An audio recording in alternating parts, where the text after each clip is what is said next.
দোস্ত আমার, বন্ধু আমার, বাপ আমার, এই মুসলমান, আমি যদি আপনার নিচে নেমে আসি তো নিচেই নামতে রাজি, কিন্তু এটা বুঝাইতে চাই কি বানাচ্ছেন সন্তানকে?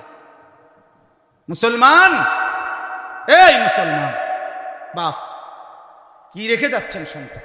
শিক্ষিত? যে পেশাব করে পানি নেয় না সে শিক্ষিত?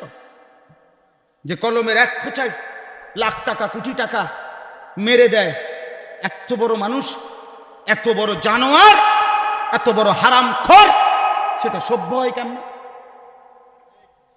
কথা বলেন না কেন? তাহলে অসভ্য কেডা? এই তো অসভ্য, না হলে অসভ্য কে তাইলে? কথা বলেন না কেন?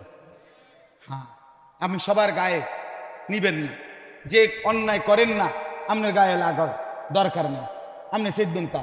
আর যে সেদবে, যে অপরাধী, আপনি সেদলে আমার সমস্যা কি?